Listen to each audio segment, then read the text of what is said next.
Wow. Okay, first, wow. Thank you. It's been a while since we've had an in-library program, and I'm just like, oh my gosh, you just made a librarian very happy. That's all I can tell you. Oh, thank you, Paul. Oh my goodness. Well, thank you for joining us for the Meet the Author program this evening. We're thrilled to be able to host Hutchinson native Paul Bernhagen, who wrote the book I Love to Tell the Story, From Around the Globe, Life-Saving Stories Seldom Told.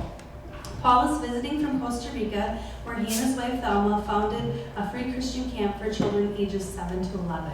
And we're thrilled to have you as you all are. So I'm going to clear the way and make room for Paul Bernhagen. Please give him a warm welcome.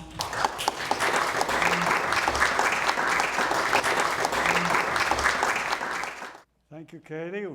We welcome the people who may be joining us too on live stream. And what a beautiful crowd.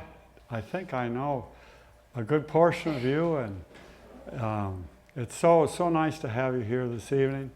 I'm going to tell you a little bit about my life and about the book and about what we're doing in Costa Rica. So I grew up here in Hutchinson, and I graduated in 1981 from Hutch, and then I went to Minneapolis, studied math and statistics there. And then I started moving south, and I was in St. Louis for a few years. I was in New Orleans for a year, and then after I came back to St. Louis, and the reason I lived in St. Louis was that God had me meet this beautiful woman who came up from Costa Rica, and so her name is Thelma, and we met 30 years ago in 1992, and then I was spit out of the Mississippi River into the Gulf of Mexico, and I landed in Costa Rica. So that's how I ended up there. We have 2 children. One of them is here, the other's on the way, and a friend from Costa Rica visiting us too, who's with us for our time here in Minnesota. So I think the place to start is to talk about a former librarian here. She was Bernie Shepard's. She was Bernie Shepard's daughter. She is Bernie Shepard's daughter. So everybody knows who Bernie Shepard is. What a lovely man. You know, I don't help me with her name. She was the librarian here. Mary Hankey. So my mom had a book signing event in 2013, and somebody just told me they saw the second half of that. And that's when they put me on the air, because people started asking questions about campaigning in Costa Rica, because her book was titled Red Sink, Blue Soap, about building a home in Costa Rica. And so I happened to be here for that because I wanted to be here. And then they started asking me questions too. So now this is a continuum of that book signing 9 years ago. So Mary was the librarian then. Bernie was my 11th grade teacher. My, whatever that class was that you take, American literature or composition, I guess they call it. And so I liked writing, and I loved sports. You know, I wasn't that great at sports, but I loved playing sports, and I loved writing. So I say to Mr. Shepard, I say, Mr. Shepard, I really like writing, and I want to go into journalism, specifically sports journalism. He comes up to me and he comes over, taps me on the shoulder, he says, Paul, don't go into sports journalism. There's no money in it. That's what he said to me. That is what he said to me.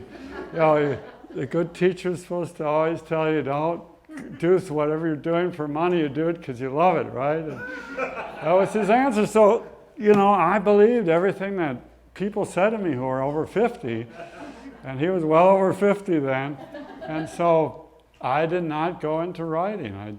I just thought, well, I gotta, and I didn't find what it was, so I married a woman who makes lots of money.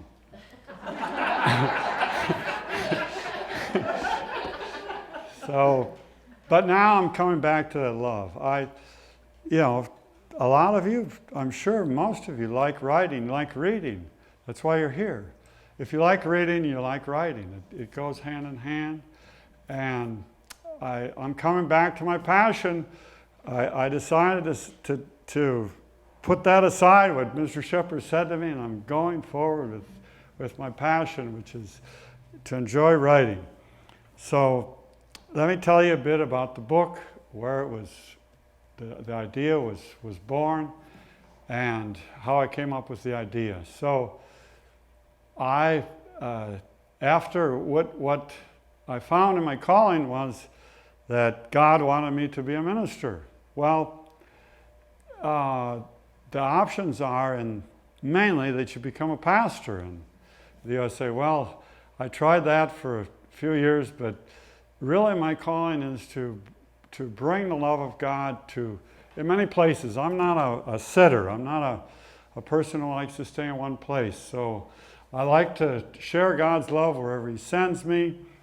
And so this is a way that people who can have access to a book, not just in print form, but also digital form, can know where I'm coming from. And the idea here is to have something that young people of all ages will find something there that they like, because what they are just stories. They're stories of my personal experience, stories that I found on the internet of where somebody saved or dramatically changed the life of somebody else.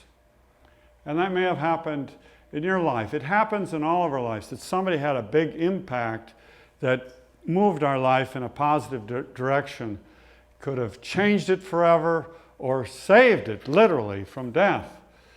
So it's kind of those more extreme cases of people who really went out of their way to do something to help somebody else and get them on the right path.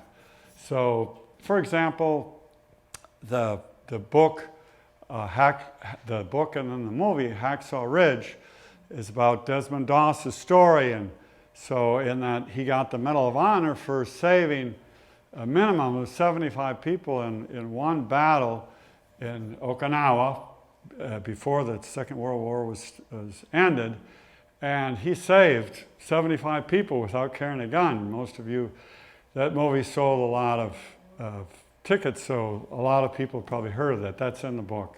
The Titanic is in the book because 1,500 and some people died, but 700 and some lived. Well, how did they survive? Well, there's stories in that. So I tell those stories because, it was a #1 blockbuster movie because it doesn't tell the true story. It tells a movie, to sell a movie. But in the book, I try to be accurate in getting the facts, and the information is out there. So I try to put it as carefully as I could. If you read the article that was in the Leader last week, any of you have done a writing experience. Once something goes into print, you don't want that to be false. You want to make sure that what you put down is saying the truth, because it's there set in stone and you want it to be accurate. So I tried to be careful with the details.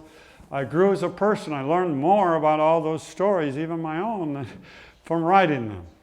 And so that's kind of the background of it. I'll tell you a little bit in the Q&A if you have questions about publishing a book or things like that. But I want to share one of the stories from the book with you this evening.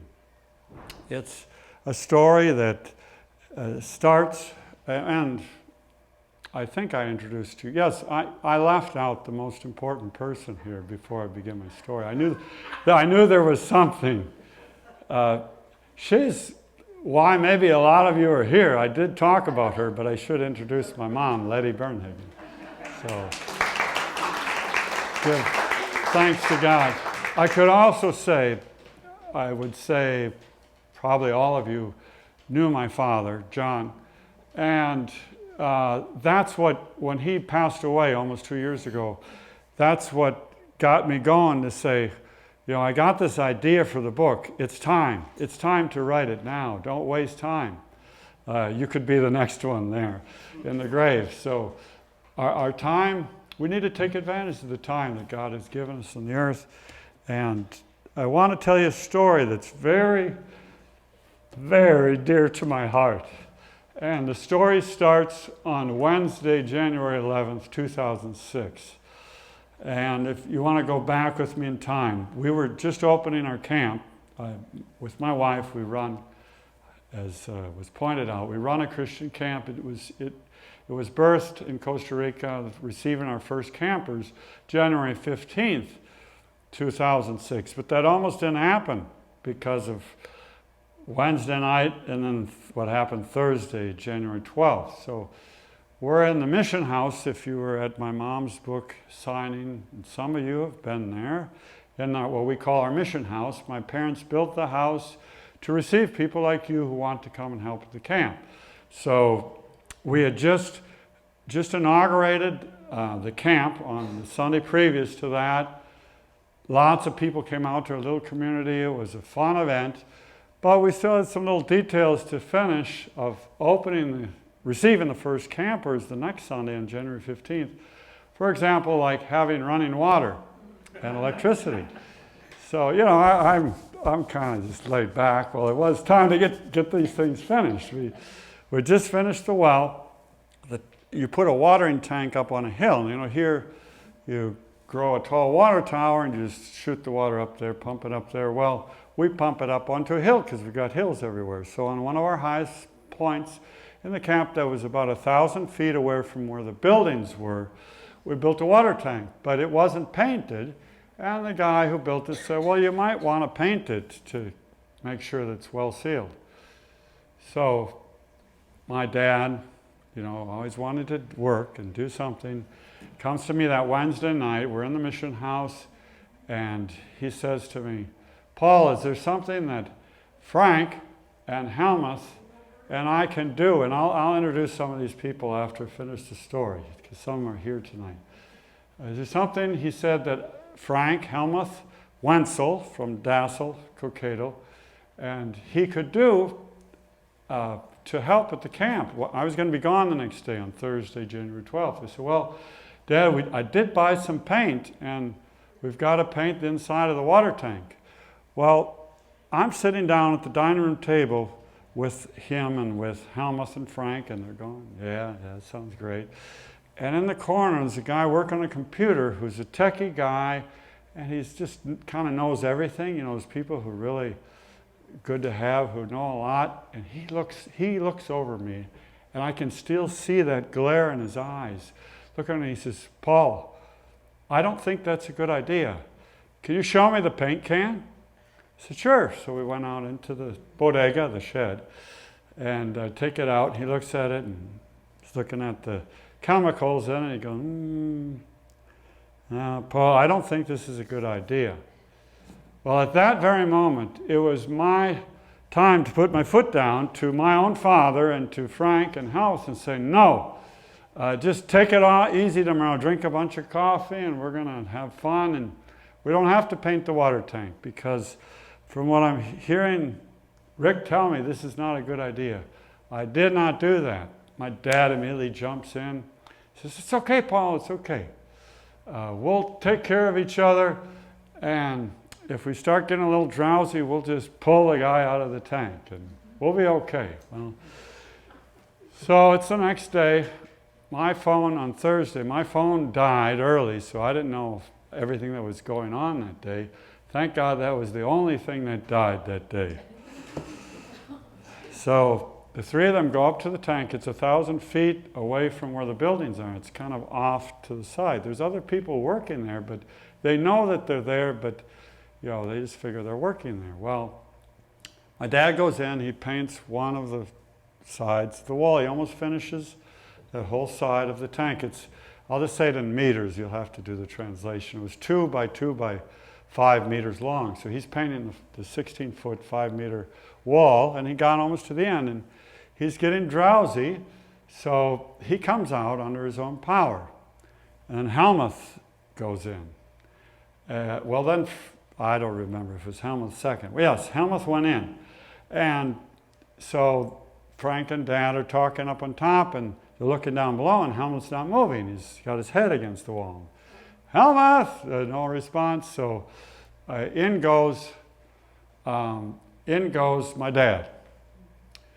And my dad is trying to get him over to the step ladder. It's 2 meters, 7 feet tall inside of there. It gets them over to, we just had a regular wooden step ladder to get in and out of the hole, which I hate to say is almost exactly the size. Frank, why don't you say about the size of this podium right here? Maybe a little bit bigger, but not much bigger. That's the size of the hole that they come in and out of the tank.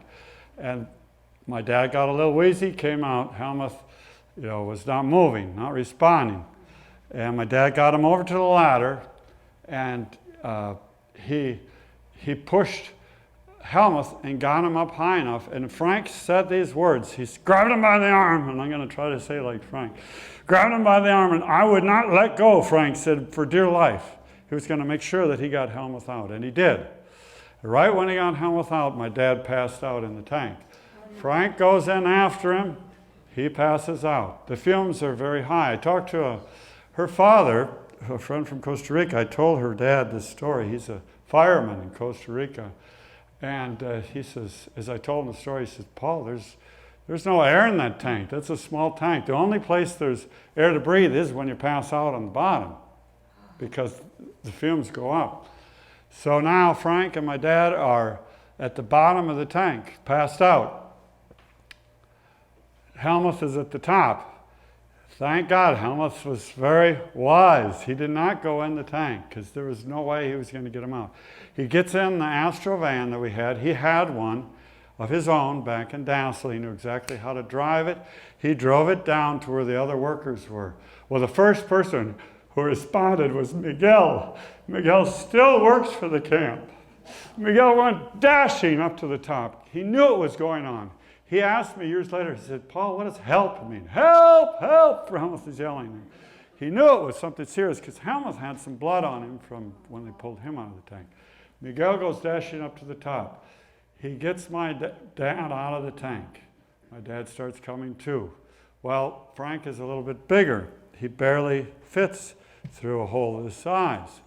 So Miguel is, there's not any air inside there, really, not much. It's not much of those fumes going out very fast. So Miguel's getting some air too, and he goes back in. He's determined to get Frank out of there. He gets him onto the ladder, but he can't push him up anymore. His shoulder width, and he didn't have enough strength to get him up. So one of the men who was on top, who built one of our buildings and was doing some last minute construction detail, was up there. Of course, there were Miguel and 2 other people who came up to the top. So this other man, he took this rope. If I can put the mic down for a second, I'll just talk real loud. So,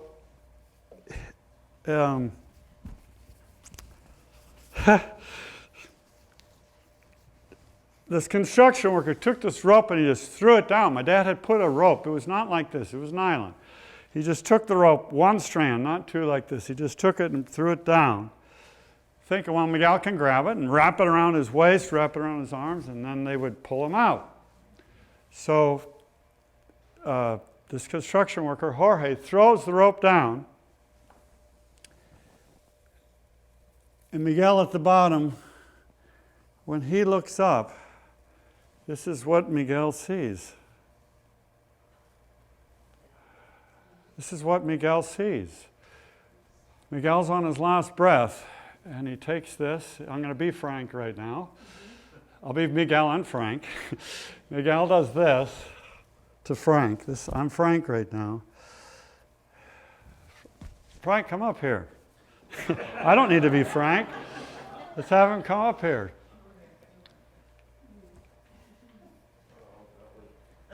An applause for Frank.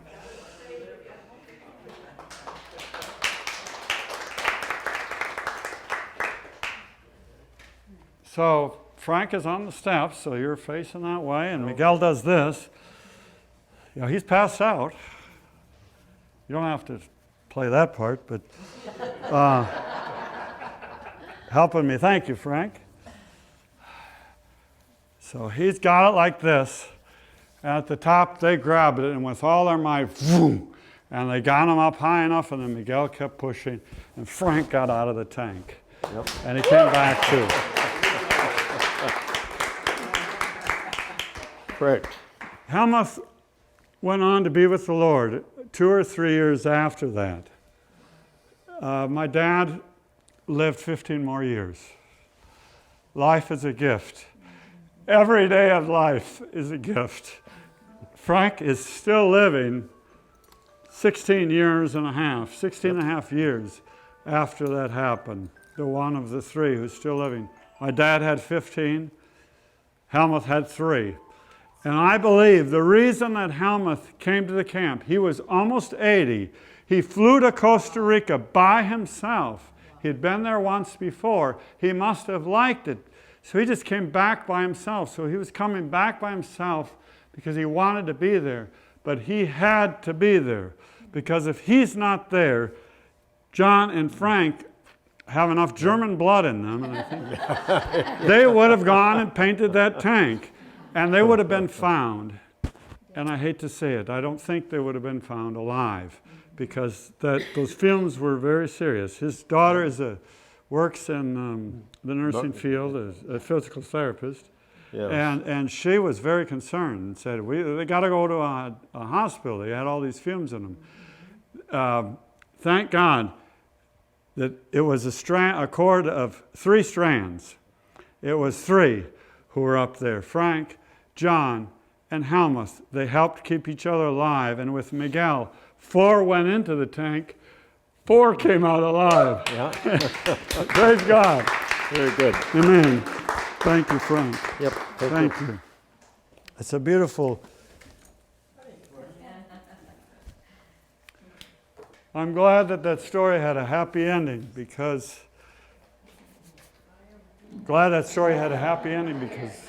my life would have been very different from that point on. We don't know what would have happened with our ministry. We just thank God for that miracle of that rope being turned into 2 loops and being able to pull Frank out. And that's one of the stories that tells of people saving other people's lives. There was a lot going on in that story. In the book, I asked 5 questions that you can apply to every story. And the book can be used for group study, can be used however you want to use it. But it could be a good book for small clubs or groups that want to get together because as people have said, now everybody's every 5 minutes checking their cell phone. So some of the stories you can finish in 5 minutes, others might take a half hour to read, but you can read one story at a time, you put it down for a week or 2 or a month or whatever. And having it in hard copy, you always come back to it. So the 5 questions that I put to people are the following. One is, who are the givers and who are the receivers of the life-changing or life-saving story? So that's the first question. I say literally, who are the players in the story, the givers and the receivers of this life-saving act of kindness? Number 2, these are the 5 questions you can ask for all the 54 stories in the book. Number 2, what did the giver do for the other person? How far-reaching was their saving act of kindness? So in this story, they were willing to die for each other. I don't even think they thought, my dad's in there. When Helmuth was in there, my dad just, boom, he goes in. He gets Helmuth out. Now, it was like a domino effect. And he's stuck in there. Frank probably didn't even think about it, just his best buddy, and boom, he's in there, willing to go up to giving their life. Okay? Number 3, how did the receivers react to what they received, if applicable? If we can teach our children, our grandchildren, our great-grandchildren, young people to have a thankful heart,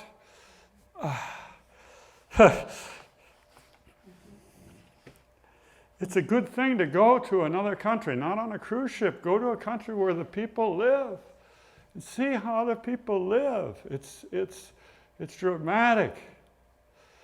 My wife didn't grow up like I grew up. I'm the youngest of 3. She's the oldest of 9. Makes it tough life for me. She grew up in a barrio and in a little town in the Pacific coast of Costa Rica. If we could see how much we've been given, you know, a child is born and has already received so much love. And people who don't receive it often, when they do receive it later in life, they're so thankful. And that's the way we all should be, for how people take care of us and help us in our life. Number 4, can I identify with the life-saving story? Have I experienced or heard of events similar to the ones in the story? So it could be something like what happened here, some farm accident or something. And yeah, I remember back when that happened on the farm, or that happened at work, and you had to be there and help somebody, or you read a story about that recently, or know somebody close to you who went through that story. So that's a way you can share those stories with other people. And in that way, it can be something that touches other people's lives, the story that you tell. And this is the 5th one. I must tell you that, first of all, I thank the Hutch Leader. I believe it's a private newspaper, I would assume, that I answer the questions that Kay Johnson gave me, and she published it just like I answered them, and I'm thankful for that. I'm a missionary. I'm a Christian, and I try not to hide behind that or say something different. I want to be very open about it. And I realize we're in a public building, and would not want to offend anybody, but I don't think I will, or anybody who's listening either. This is the last question. How does this life-saving story highlight the gospel of Jesus Christ? What fresh perspectives does that story, and if we look at the story of Frank, they're willing to give their life for each other. God was willing to give his life for us so we could have life. That's the point of the book. That's what I hope that people can get, is that we can see that all of us are like Frank and John, desperate. They're laid out on, ready to die in the tank, and that we need a Savior. We all need a Savior. And it finally says, back to the story here, how does it give me a fresh understanding of the depths of God's love, Christ's love for all of us, for all of humanity? So I hope you enjoy the book. I would like to say this, that we hear the word gospel, and I define the word, what is gospel in the book, because, well, I grew up in a Lutheran church, and if I don't get it right, boy, I blew 500 years of Reformation. So we need to understand what it is, because a lot of people think that the gospel is what we do. It has zero to do with what we do. The gospel is John 3:16. God loved the world. God loved the world. Unfortunately, so many people never even open a Bible anymore. But they need to know that God loves them.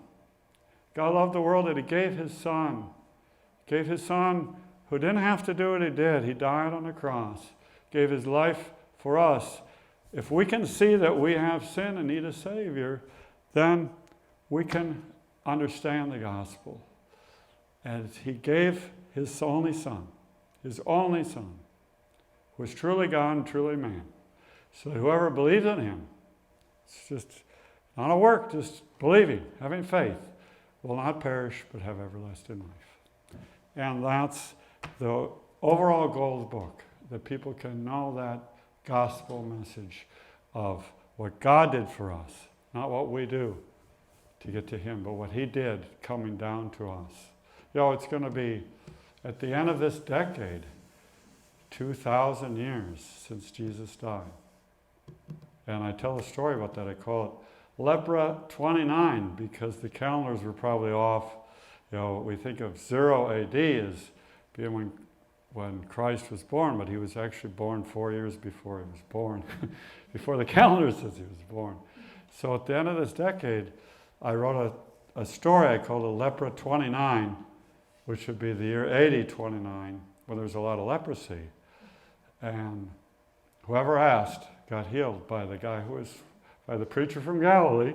Wherever he walked, whoever asked got healed. And if this world can just ask, if we can just ask, if we can just open our hearts to recognize who we've forgotten and recognize God, we can be healed. There's so much trouble, so many problems, COVID, etc. And we just need to ask, and we can receive what we need. So ask. I'm done. When my wife does this, she didn't do it this time, though. But she was starting to get in a preempt to that. So Q&A. I don't know if anybody has any questions. I will sign your book. If you want just one, it's $12.50.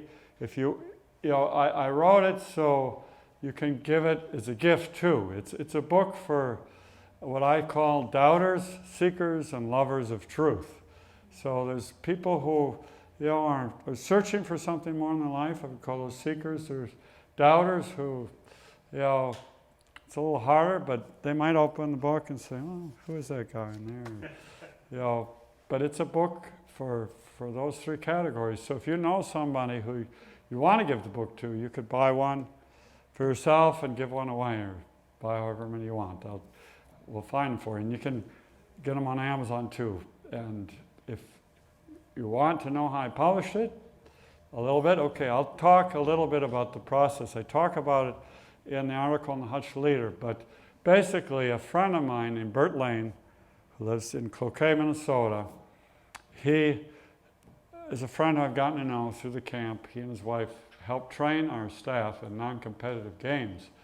And they're also writers, and he does a lot of different things. But he said, "Paul, I went to these $1,000 seminars. I'm going to give you in a nutshell all that I learned." He told me two things. He said the 30-3-30 principle.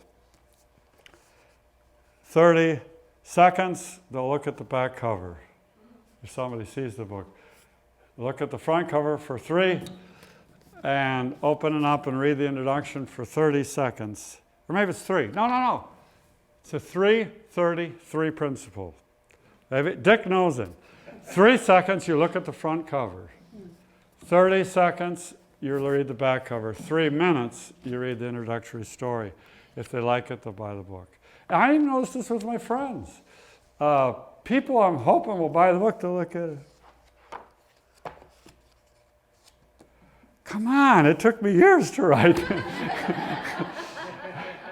But so the writing process is probably the easiest process. If you've written a lot and you know what you want to write about, it took some research and some time, but at least you're kind of in control of that process. You think at least you know what you're doing. So getting the rough draft done.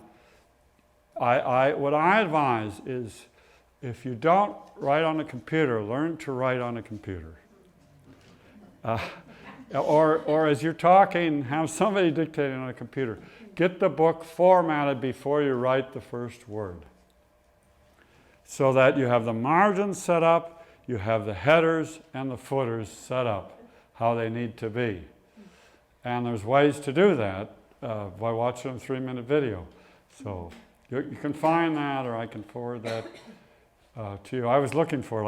I didn't save that information, but it's there on the internet, how to get it formatted right. So once you got it formatted right, that saves you so much time. Then you just start writing it, and then you got to have an editor. You've got to have an editor. I need to thank my editor, who is my first cousin's wife. My first cousin endorsed the book, Daniel Erfel, and his wife came on board, and she edited the entire book. and she does really well. She's not a professional editor. She's just one of those hard-nosed people who she told me, she said, Paul, do you want me to edit it as a friend and person who loves you, or do you want to be tough and don't hold back any punches? I said right away, no, don't hold back any punches. I want to take the book to the level that it needs to be. So she really ripped it apart and got it shaped into where it needed to go, because one of my big errors was I was mixing, maybe in my talk now, I mix past and present tense a lot. I did while I was writing. She said, Paul, it's either all past or it's either all present. So some of the stories are all past or all present, but they're where they need to be. So you got to get it in the right format, right from the go-get. Get a good editor, and then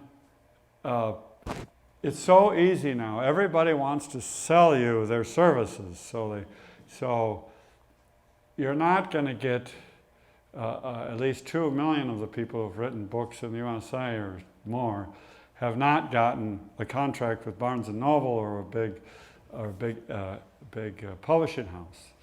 So everybody self-publishes, and so now it's a big business to help you self-publish. Sorry about all you people who run self-publishing businesses, but we don't need you. I'm sorry. You can self-publish your book without a self-publishing help company, and if you get frustrated, use one of them. But I just grinded it out and learned how to upload my book to KDP, Kindle Direct Publishing, which is the #1 self-publishing service run by Amazon.com. So I just made a plug for you, Amazon. And so they have KDP if you want to publish a book. I think it's right, at least as of what I know now, the easiest way to go.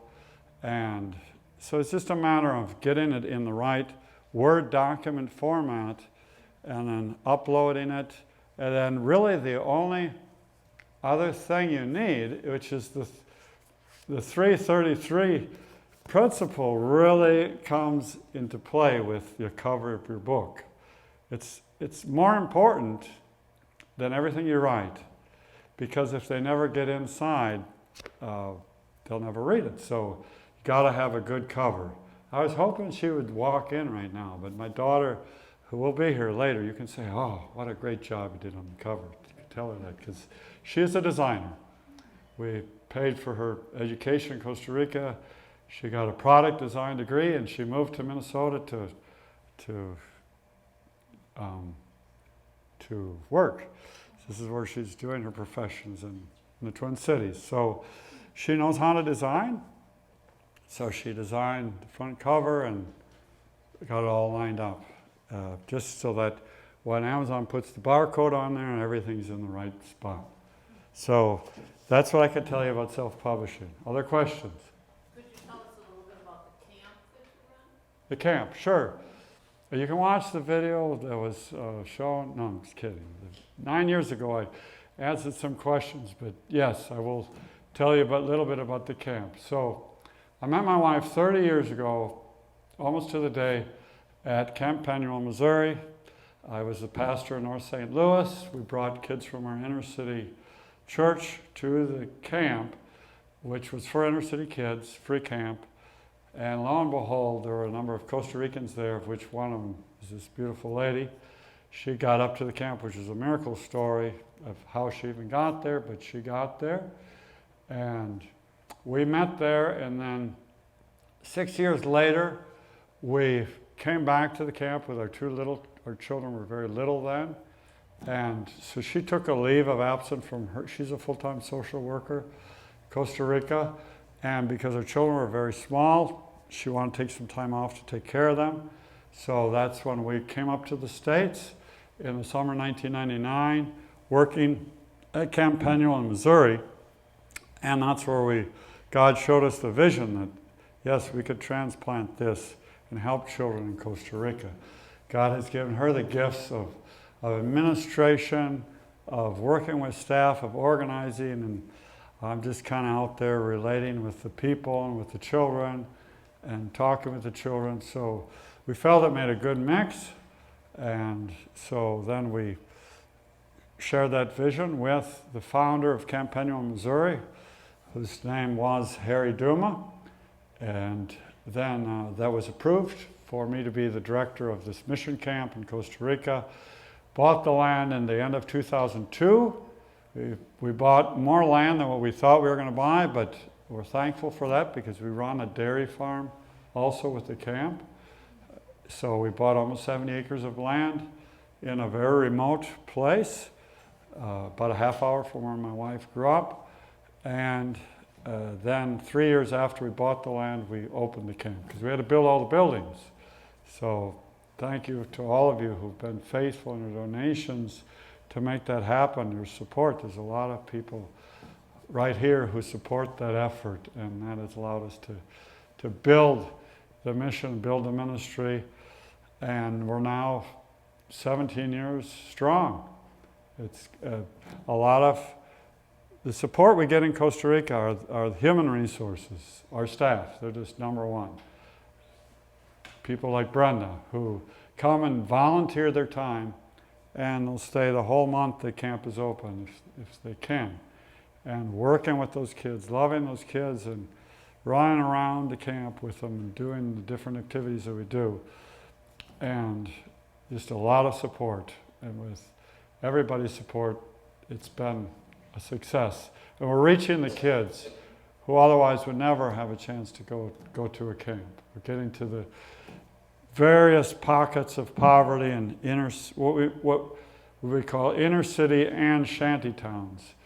A shanty town would just be a piece of land that people say, nobody's using that, and they start putting up shacks and tin sheets and different things, and a squatter, if they don't find you within a certain amount of time, they can't kick you out. So then they build up those areas, and then it becomes a shanty town, and you can't take it away. So that's how things happen. Another question? How many months a year is your camp open? We're open all of January, so the school year follows the calendar year. Classes go middle of February to the end of November. We don't open the camp in December because there's graduations and holidays and all those things. So we open first or second of January, go all the month of January. First week of February, sometimes we have a youth camp into the second week of February. And then we run some special camps the end of June, 1 or 2 English camps, adults with special needs. And we do 2 weeks of mid-year camp in July. So we run about 7 to 8 weeks of our program and of camps. And then the farm is always running, but as far as the ministry to the children, it's about 8 weeks that right. I hope we can expand it. And that's about now what the camp in Missouri does, because part of the problem is the school years are getting longer, and so our camp times are getting a little shorter. But that's the way it is. Beth, How many kids do you serve? how many kids do you have? how many kids? So in a normal year, we would have maybe about 750 kids come through the camp. This last camping season, for 3 weeks, end of June and July, I felt like we had that many, but it was only 170. But it wasn't the numbers so much to me that were significant. It was number one, the fact that we could have the camp open. It's been raining so much since the end of March. Rainy season generally starts in May. It started raining the end of March and hasn't, like the last time you were there, it was almost raining that time of the year, and it hasn't stopped. It's been raining so much. There was a hurricane that came through, but it skirted to the north, closer to Nicaragua, and it wasn't as strong as what they thought it would be. The day before we were opening our regular camps on July 3rd. So we were able to open the camp. And so for us, the significance of this last camp session that we had a couple of weeks ago was just the fact that we could be open. And the kids just, they gobble it up. Like I said at the beginning, it would be good for a lot of people to just see how other people live, and they're happy if they have what they need. But there's so many things that are going on in the lives of these children too. So it's really puts a spark in their life that there's hope for me. And I always say, if you can give a child a spark of hope, that can change them for the rest of their life. You know, they'll have a whole different mindset and attitude. Yes, this is my Reagan Peterson's mom, my high school classmate's mom. 2 questions, probably you can answer them quick. One, how does the community and the country accept what you're doing because it's Christian? Yeah. And also, because I know how old you are, Yeah. do you have the future of the camp secured by other people that are younger? Right. I can answer the first question pretty well. Okay. So the first answer is it's a small community. In the immediate community, we're good. At first, there's questions because I might just say the state religion is Roman Catholic, and the evangelical Christian base is about 20%. So that's higher than some of other countries in Latin America. She would know that because she's traveled to Latin America. So there's, unfortunately, not this common ground that I always felt. Some of my best friends came from every kind of denomination, including Catholic. When I was in high school, Gary Kirkfleet was my best friend. In college, my best friends were of every kind of denomination. So we got to know and accept people as we were. But in Costa Rica, there's, for some reason, there's a little bit of a difference that doesn't exist as much in the USA. So there's a little bit of a fear factor. Oh, what are they going to come in and do, sort of thing, because it's so rooted in Catholicism. So we came in, and at first, they're probably wondering, what are these people doing, and hoping we'll get out of there as fast as we can. But that didn't happen, and you just get to know the people.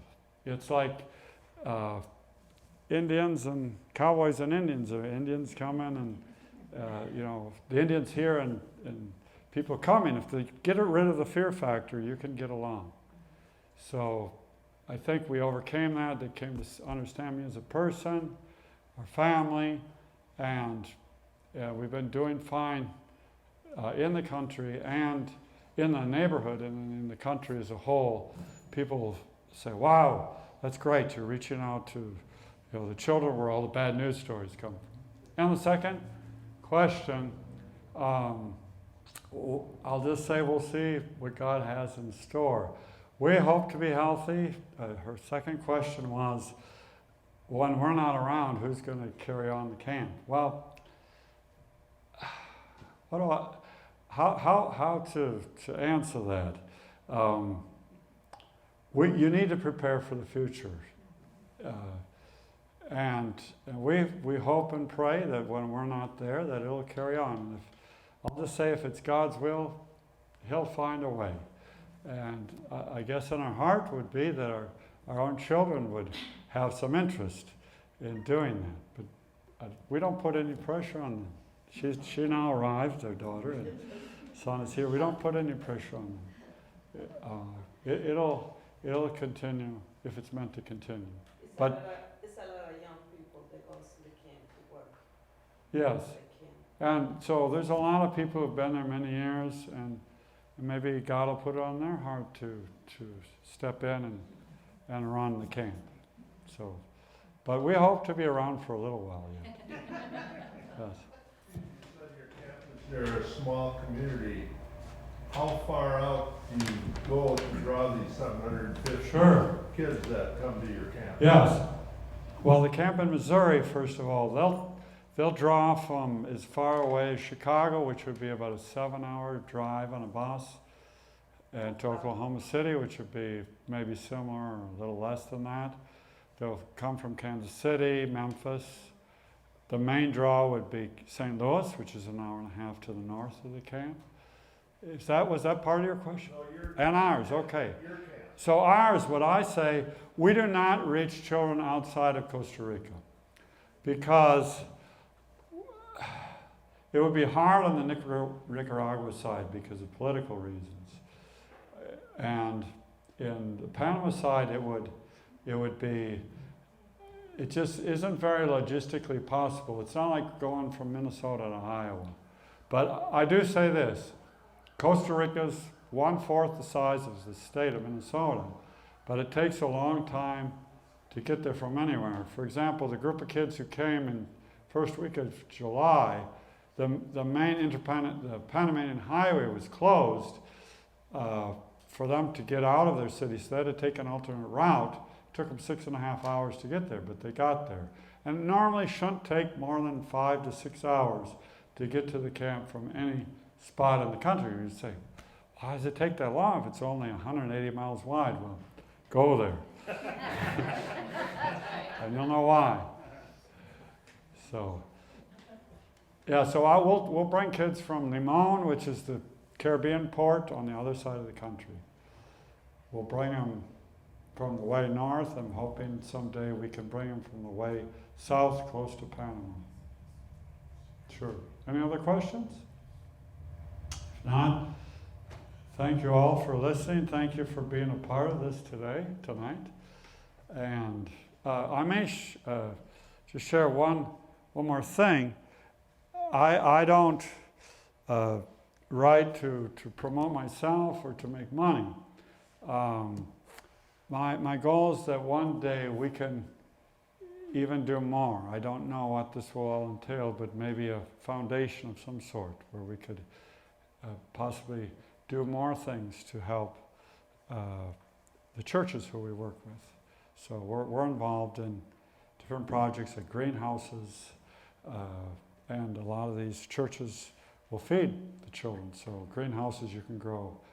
I'm not talking about growing ornamental plants that you buy and have in your house. I'm talking about food to put on your table, like lettuce and those sort of things. And we do that. We grow some of our own things that we serve the children. So we're not experts, but we thank our organic gardeners who we had from 2010 to 2014, who helped put ideas in my mind, because I didn't have any background in that, how to produce compost. Things like moringa, if you've ever heard of moringa, to learn a little bit about growing fruits and vegetables. So, yes. How many cows do you have now? What? How many cows do you have now? We have try to get over having more than 15, but it's been hard. I think we're down to 13 right now. But my goal, I keep saying this, in 2 to 3 years is to be up to at least 20. Because if we can grow a little bit more, then it help covers the cost a little bit better. What we do with our dairy farm is we turn all the milk into cheese, and then the whey, which is the byproduct, we give that to our calves, at least where somebody's drinking it. You know, that's what they make the protein drinks out of. We should be marketing it, but at least somebody's drinking it.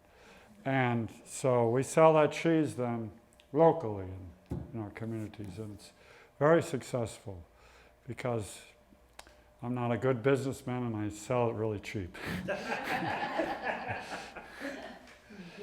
Yeah. Okay, we're good?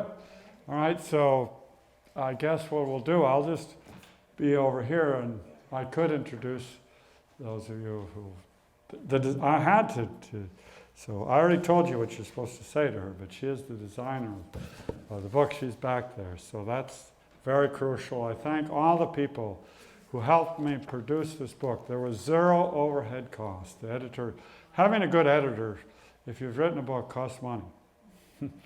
And she did her work for free also. If someday you see this video, Jessica Werfel, thank you from the bottom of my heart.